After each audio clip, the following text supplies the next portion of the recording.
కాశీ అని తలుచుకుంటే చాలు మనిషి యొక్క పాపాలు అన్నీ కాలిపోతాయంటారు. ఎందుకంటే సాక్షాత్తు మహాశివుడే కాశీని తన నివాసంగా చేసుకొని అక్కడే ఉంటున్నాడు. Hello friends, welcome to our channel. Kashi గురించి, దాని ప్రాముఖ్యత గురించి మన ఛానల్లో ఒక వీడియో చేశాం. ఎవరైనా చూడకుంటే లింక్ ఇక్కడ డిస్క్రిప్షన్లో ఇస్తున్నాను, చూసేయండి. ఈ వీడియోలో మనం కాశీ చరిత్ర గురించి, అలాగే అసలు కాశీ ఎప్పుడు పుట్టింది, కాశీలో ఏమేమి చూడాలి అనే దాని గురించి క్లియర్గా చెప్పుకుందాం. వీడియో ఎక్కడా స్కిప్ చేయకుండా పూర్తిగా చివరి దాకా చూడండి. ఎందుకంటే ఇంతటి గొప్ప నగరం గురించి, అందులోనూ ఆ పరమశివుడు నివాసం ఉండే నగరం గురించి ప్రతి ఒక్కరూ తెలుసుకోవాలి. కాశీ లేదా వారణాసి భారతదేశంలోనే ప్రాచీనమైన నగరం. ఇక్కడ ప్రవహించే గంగా నదిలో స్నానమాచరిస్తే సకల పాపాలు పోయి తిరిగి పునర్జన్మ ఉండదని నమ్ముతారు. వరుణ, అసి అనే 2 ఉపనదులు కాశీ నగరం వద్ద గంగా నదిలో కలుస్తాయి.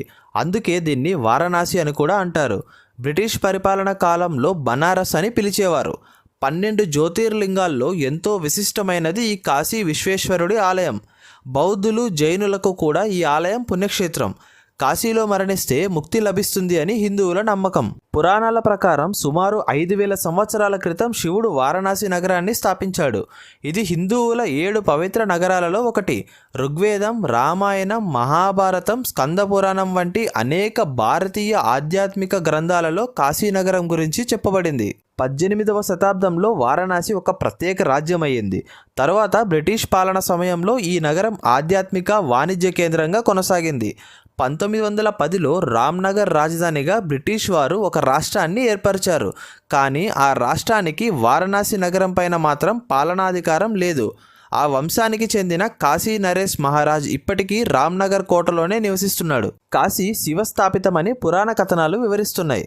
కురుక్షేత్ర యుద్ధం తర్వాత పాండవులు భాతృహత్య, బ్రహ్మహత్య పాతకాల నుండి విముక్తులు కావడానికి సప్తముక్తి పురాణాలలో ఒకటైన కాశీ పట్టణానికి విచ్చేశారు. అయోధ్య, మథుర, గయ, కాశీ, అవంతిక, కంచి, ద్వారక నగరాలు సప్తముక్తి పురాలని హిందువుల విశ్వాసం. మోక్షానికి పుట్టినిల్లు కాశీ. కాశీకి వెళ్ళిన వాడికి మోక్షం లభించకపోవడం అనేది ఉండదు. కాశీలో మరణించిన వారి చెవిలో స్వయంగా పరమశివుడే వచ్చి తారక మంత్రం చెప్పి మోక్షం ప్రసాదిస్తాడు. కాశీ పట్టణానికి వెళ్ళడం, కాశీలో ఉండడం, కాశీలో విశ్వనాథుణ్ణి, విశాలాక్షిని దర్శించడం చాలా గొప్పది. మనం ఏమీ అడగకుండానే మన జీవితంలో కావాల్సిన అన్ని సుఖాలను కాశీ పట్టణం ఇస్తుంది అంటారు. కాశీలో చూడవలసినవి, దర్శించుకోవలసినవి చాలా ప్రదేశాలు ఉన్నాయి. అందులోని కొన్ని ఏంటంటే కాశీ విశ్వనాథుని దేవాలయం, అన్నపూర్ణాలయం, విశాలాక్షి ఆలయం, కాలభైరవ ఆలయం, మృత్యుంజేశ్వర ఆలయం, సారనాథ్ మందిరం, వ్యాసకాశి, దండపాణి మందిరం, చింతామణి గణపతి మందిరం, బిర్లా టెంపుల్, సంకట విమోచన హనుమాన్ మందిరం, దుర్గా మందిరం, తులసీ మానస మందిరం, గవ్వలమ్మ మందిరం, కేదారేశ్వర మందిరం, గంగా హారతి, బిందు మాధవుడు, వారాహిదేవి, దత్త మందిరం. ఇలా కాశీలో ప్రతి వీధిలోనూ ఒక ఆలయాన్ని దర్శించుకోవచ్చు. ఇక్కడ చిన్న చిన్న ఆలయాల్లో కూడా పూజా కార్యక్రమాలు జరుగుతుంటాయి. కాశీలోని కొన్ని రహస్యాలు ఏంటంటే, పురాణాల ప్రకారం హిందూ మతం కాశీలోనే స్థాపించబడింది. కాశీ హిందూ సంస్కృతికి కేంద్రంగా ఉంది. కాశీలో కాలభైరవుని దర్శనం లేకుండా ఏ ఆత్మ కూడా మోక్షాన్ని పొందదని ఒక నమ్మకం ఉంది. మోక్షాన్ని పొందేందుకు కాలభైరవుడిని దర్శించుకుంటారు. కాశీలో అడుగడుగున దేవాలయాలు కనిపిస్తాయి. ఇక్కడ 72,000 దేవాలయాలు ఉన్నాయని, ఇది మానవ శరీరంలోని నరాలకు సమానమని చెప్తారు. మనకు వారణాసిని బనారస్, కాశీ అనే పేర్లతో పిలుస్తారని తెలుసు. కానీ దీనికి చాలా పేర్లు కూడా ఉన్నాయి. బనారస్, మహాశంషన్, అవిముక్త, రుద్రవస్, ఆనందవన్ అనే పేర్లతో కూడా పిలుస్తారు. కాశీలో లోలార్క్ అనే నీటి చెరువు ఉంది. ఈ చెరువులోకి నీరు ఎక్కడ నుండి వస్తుందో ఇప్పటి వరకు ఎవరూ కనిపెట్టలేకపోయారు.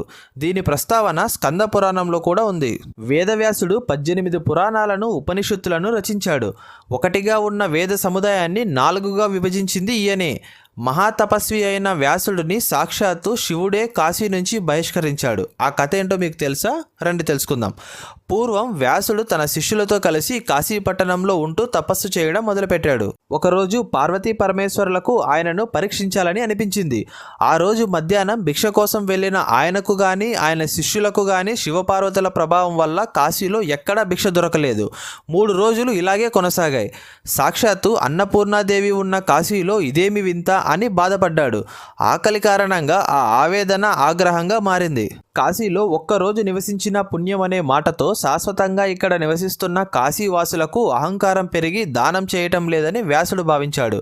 దీంతో కాశీవాసులు 3 తరాల వరకు ఆకలితో అలమటించాలి అని శపించేందుకు సిద్ధపడుతుండగానే బాగా వృద్ధురాలైన ఒక ముత్తైదువ వ్యాసుడిని అతని శిష్యులను భోజనానికి ఆహ్వానించి విందు భోజనం పెడుతుంది. ఆ తర్వాత ఆమె మహాశక్తివంతుడైన నువ్వే 3 రోజులు ఆకలికి తట్టుకోలేకపోయావా అనగానే ఆమె ఎవరో ఆయనకు అర్థమైంది. నా పట్టణాన్ని శపించేందుకు సిద్ధమయ్యావుగా అని చివాట్లు పెడుతుంది. మరుక్షణమే శివుడు ప్రత్యక్షమయ్యి నాకు ఇష్టమైన నగరాన్ని శపించేందుకు సిద్ధమైన నీకు ఇక్కడ చోటు లేదు, తక్షణమే వెళ్ళిపో అని శపించాడు. దీంతో వ్యాసుడు కన్నీరు మున్నీరవగా కరిగిపోయిన ఈశ్వరుడు గంగ దాటి 5 కిలోమీటర్ల దూరంలో ఉండు, పండుల వేళ మాత్రమే నీకు ప్రవేశం ఉంటుంది అని శాపాన్ని సవరిస్తాడు. కాశీకి సమీపంలో అప్పటి నుంచి వ్యాసుడు నివసించే ప్రదేశాన్నే ఇప్పుడు వ్యాస కాశీగా పిలుస్తారు. చూశారు కదా, మీలో ఎంతమంది కాశీకి వెళ్ళారో కమెంట్స్లో చెప్పండి. అలాగే ఈ వీడియో మీకు ఎలా అనిపించిందో కూడా కమెంట్ చేయండి. ఇలాంటి మరిన్ని వీడియోస్ కోసం మన ఛానల్ సబ్స్క్రైబ్ చేసేయండి. Thanks for watching.